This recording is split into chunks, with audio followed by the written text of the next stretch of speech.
Hello mga tropa, eto first time ko magkaroon ng DJI Mini SE at excited akong gamitin ngayon. I-unbox na natin siya. Titingnan natin kung talagang ang mga laman niya is yung mga meron 3 battery, yung mga blade, controller, meron tayong kasama backpack meron at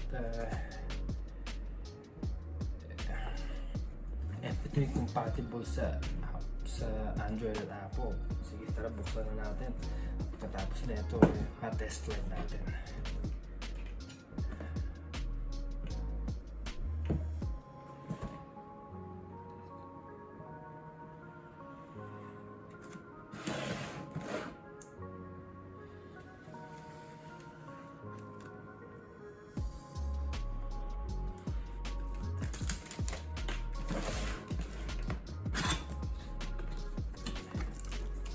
Okay, ito na siya.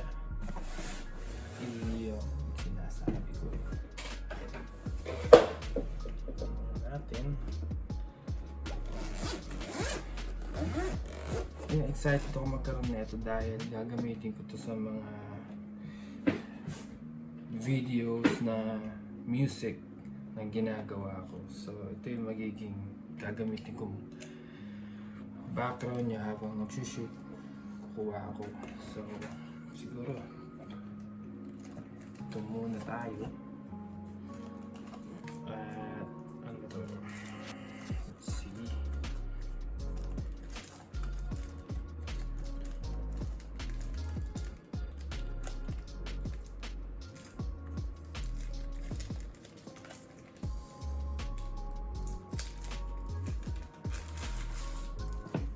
Okay, so ito yung battery niya. Yung isa siguro nakalagay sa loob. At ayun, so dito ito yung charging station niya din pala. Okay, that's good.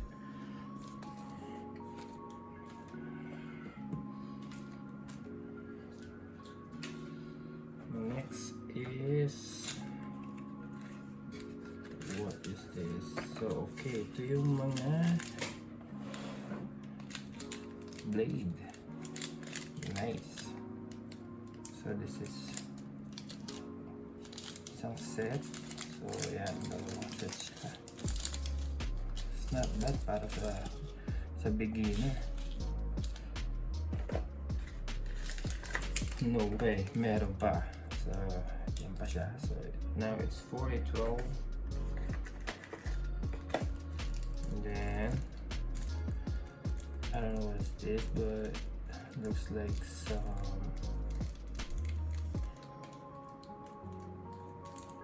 in between propellers siguro. So yan, tapos yung charging cable niya, ito siya.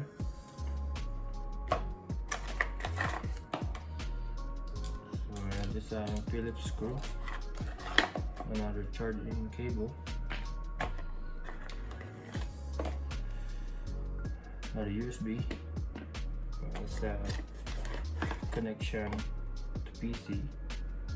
And ito yung Type-C na isa.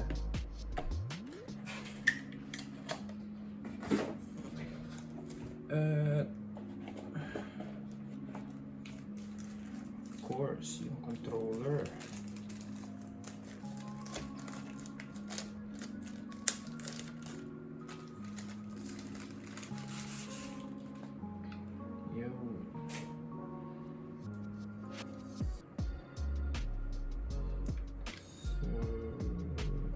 Yeah, so ito yung sa Apple connection. Sa Apple.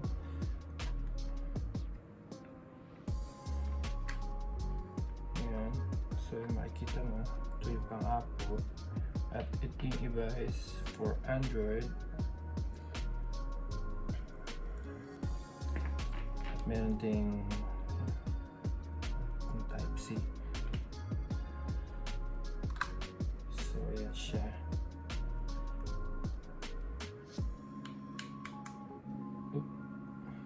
Turns on.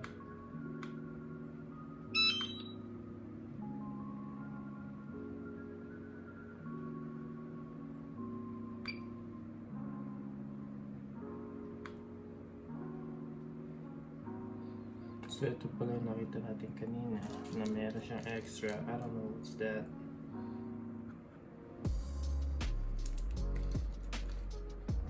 Okay.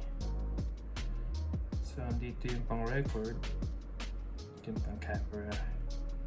Snapshot. Okay.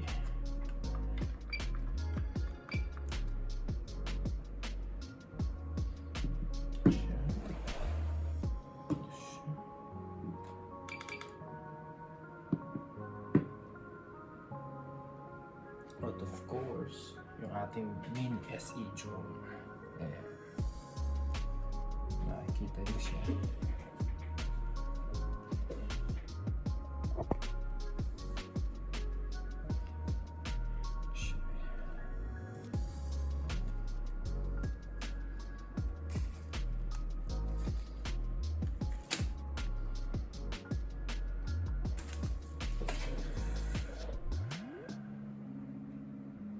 Samahan nyo rin ako. Testing din natin ito mamaya or bukas ngayon kasi masyado nang mahangin sa labas at umuulan. So, ito siya. Ayan.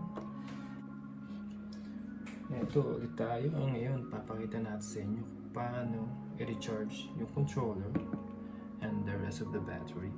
So, pag sa battery, kunin lang natin itong USB cable na Type-C, I believe. Plug it in there. At kuha lang kayo ng wall charger nyo, like this one, and it's ready to go. Diba? Tapos, ito yung medyo confusing sa controller nyo. Dito, ang in niya is square. Yeah.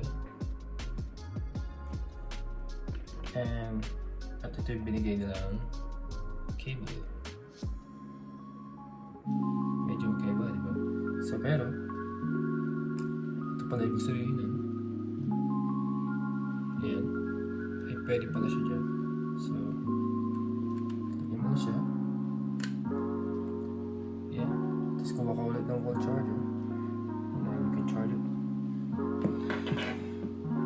At the rest, yun yung mga extra USB cable para sa Android.